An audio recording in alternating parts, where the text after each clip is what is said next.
Hey guys, welcome back to Andy's Dinosaur Reviews. Today we're taking a look at another of the Attack Pack series from the Jurassic World Fallen Kingdom toy line by Mattel, and it is another of those brand new Attack Pack figures, and it is the Minmi. This is a smaller dinosaur, very similar to the Ankylosaurus in its appearance, a little different and a little weird looking, honestly, as far as this toy goes. It's not the best Mattel figure, that's for sure. It's probably, honestly, one of my least favorite out of all of them, but it's still really not a half bad figure. The overall appearance is a little weird in my opinion, but it still has some very nice sculpt, very nice detail, and I definitely do kind of dig it a little bit, but it's, like I said, not my favorite. It's probably my least favorite of all of the Attack Pack figures, just solely on the slightly strange look it has. I'm not really sure what it is about it. It just kind of looks more like a turtle than a dinosaur. I don't know why. It's just got a weird look to it, but again, like I said, it's not the worst, so let's get a closer look at it. So starting up here at the head sculpt, you can see the head sculpt is pretty nicely done. It's nothing over the top, nothing to write home about and say, hey, look at these pictures of my new Minmi. They are amazing, because it's just, it's okay. There's nothing too major as far as the head sculpt done to it, but it looks pretty nice the way it is. I'm not super sold on the fact that they have this odd glossy coloration. It's like this reddish brown that runs around the eye and then kind of comes back onto the neck a little bit. I don't know why it's glossy. I think it would have looked okay had they not included a gloss on it, but for some reason the overall appearance of it is really, really glossy, almost like the dinosaur is just crying brown tears that are running down its neck. I don't know why they went that route, but I would have preferred it to just have more of a matte type of a look.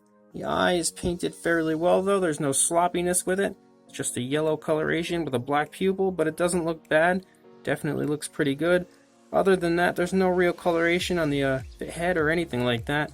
And you can see they didn't paint any of the spikes on the underside of the neck.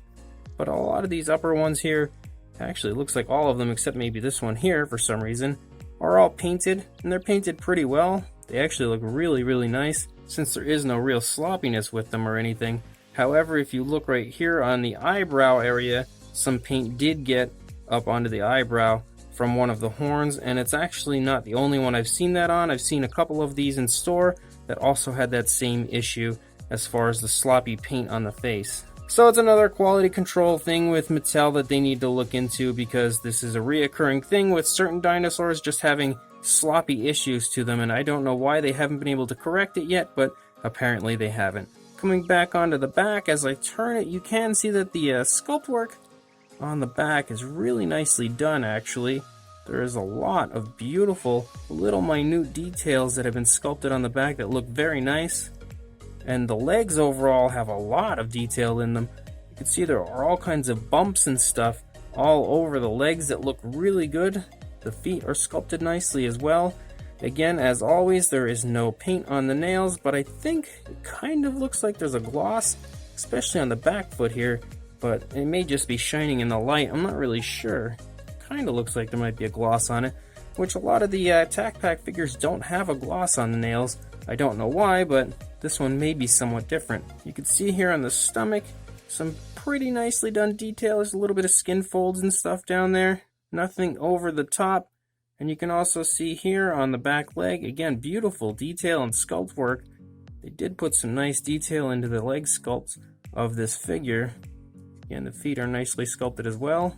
And then moving back here into the tail, the paint ceases for some reason as far as the spikes and stuff go on the tail. I don't know why they do that stuff. It's kind of irritating to me. I feel like if you're going to go through the trouble of painting all of these up here, at least go through the trouble of painting all of them and not just giving up halfway through. Maybe it's just a little nitpick, it's just me being picky, I don't know.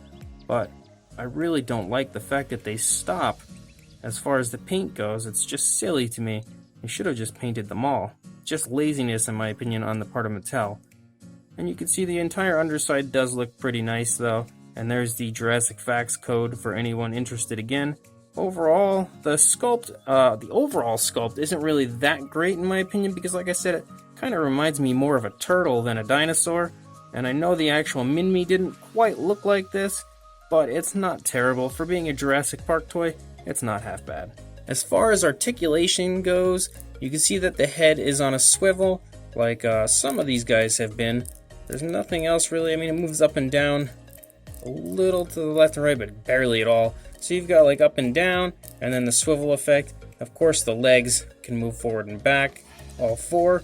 They don't move out away from the body like some of the Mattel figures do. And then the tail is also on a swivel, which I don't remember if a lot of the other Attack Pack figures had the swivel tail or not. I don't think the older ones did, but they definitely do now. As far as the size goes, from the tail to the head, it's a little tough to do this, simply because he's got such a large arc in his back. But you're looking at a little under 6 inches or 15 centimeters. And for a height, there's not really too much to go with. Maybe to the back there, you're looking at about a little over 2.5 inches, or about 2.5 inches, pretty much on the dot, or about a little tiny bit over 6 centimeters. For a size comparison, there is Mr. Papo T-Rex, who completely dwarfs the Minmi. He is very tiny compared to the Rex, but in general, it is a small figure for the Fallen Kingdom line. Even as a Attack Pack figure, it's probably the smallest I think that we have. It's very, very small, so you can really get an idea of just how small next to Mr. Papo Rex. So Mattel's Minmi. It's not a figure that I can say that I was super looking forward to, although I was quite intrigued to see what it would turn out looking like when it was announced that they were going to be making one. And I feel like it fell a little flat for me compared to what I was hoping for. It's not that it looks bad, because it really doesn't. It looks okay. It's just, I mean, it's weird. The paint isn't that great. It's primarily just a green coloration, and that's really where it ends. There's no other real coloration to it aside from that coloration around the eyes, that reddish brown. And the fact that they couldn't even bother to paint these spikes here on the tail really irritates me a little bit. I don't know why they would just be that lazy and not even attempt to do that. It just really looks bad on the part of Mattel. And the fact that it has glossy reddish brown around the eyes, I'm not super sold on either. I don't know why it has that either, unless maybe it's sick and just has some kind of a cold that's causing some eye discharge. I don't have a clue. Either way, it's still, like I said, it's definitely not the worst Jurassic Park toy we've ever had, that's for sure. So it gets kind of a thumbs up for that simple fact. And it's slightly appealing, I guess. It's not terrible. It's kind of cute for what it is. Like I said, not my favorite Jurassic figure, but it's definitely not the worst. It's not something that I regret buying, that's for sure, because it is still a pretty cute little figure. If you do want to purchase one, I will try my best to find you a link on Target.com or on Amazon. You'll have to pay more on Amazon because they love to overcharge people for some of their figures.